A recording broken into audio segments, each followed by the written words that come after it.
Hi friends, welcome back to my channel your online teacher. ഇംഗ്ലീഷിൻ്റെ question പേപ്പറിനെ പറ്റിയിട്ട് mixed opinion ആണ് വരുന്നത്.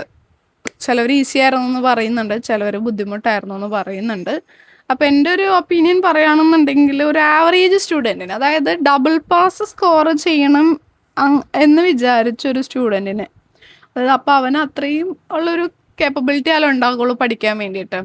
അങ്ങനെയുള്ള ഒരു കുട്ടിക്ക് ഡബിൾ പാസ് സ്കോർ ചെയ്യാൻ വേണ്ടിയിട്ട് ബുദ്ധിമുട്ടായിരുന്നു. കാരണം ക്വസ്റ്റ്യൻസ് സ്പെസിഫിക് ആയിട്ട് ചോദിച്ചിരിക്കുന്നത്, നമ്മൾ ആ സ്പെസിഫിക് ആയിട്ട് ആൻസർ ചെയ്തില്ലെങ്കിൽ മാർക്ക് കിട്ടില്ല. വെറുതെ നോമിതയുടെ രത്നയുടെ ക്യാരക്ടർ സ്കെച്ച് എഴുതിച്ചാൽ മാർക്ക് കിട്ടില്ല. വിമൻ എംപവർമെൻറ്റുമായി ബന്ധപ്പെടുത്തി സ്പെസിഫിക് ആയിട്ട് ആൻസർ അതിൽ വന്നാലേ മാർക്ക് കിട്ടുള്ളൂ. അങ്ങനെ ഓരോ ക്വസ്റ്റ്യൻസ് വന്നു. അപ്പോൾ അതുകൊണ്ട് ഒരു ഡബിൾ പാസ് സ്കോർ ചെയ്യണം എന്നുള്ള കുട്ടിക്ക് അത് ബുദ്ധിമുട്ടായിരുന്നിരിക്കും. അങ്ങനെയാണ് എനിക്ക് തോന്നിയത്. എൻ്റെ അഭിപ്രായം കേട്ടോ, നിങ്ങളുടെ അഭിപ്രായം താഴെ കമൻറ്റ് ചെയ്യാം. എസ് എ ക്വസ്റ്റ്യൻസ് കുഴപ്പമുണ്ടായിരുന്നില്ല, 3 എളുപ്പമായിരുന്നു. അപ്പോൾ അവിടെ നമുക്കൊരു 10-12 മാർക്ക്, ഏറ്റവും മിനിമം 10-12 മാർക്ക് നമുക്ക് അവിടെ കിട്ടും.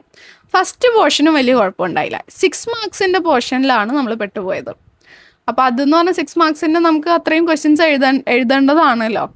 അപ്പോൾ അതുകൊണ്ട് കുറച്ച് ബുദ്ധിമുട്ടായിരുന്നു. അപ്പോൾ ഈസി ആയിരുന്നു എന്ന് പറയുന്നവരുണ്ട്. A+ ലെവലിലേക്ക് പഠിച്ചവർക്കൊക്കെ ഈസി ആയിരിക്കും. ഞാനൊരു ആവറേജ് സ്റ്റുഡൻറ്റിൻ്റെ ഭാഗത്ത് നിന്ന് പറയുകയാണെന്നുണ്ടെങ്കിൽ ഡബിൾ പാസ് സ്കോർ ചെയ്യാൻ വേണ്ടിയിട്ട് അവർക്ക് കുറച്ച് ബുദ്ധിമുട്ടായിരുന്നിരിക്കണം. അങ്ങനെയാണ് എനിക്കത് കണ്ടിട്ട് തോന്നിയത്.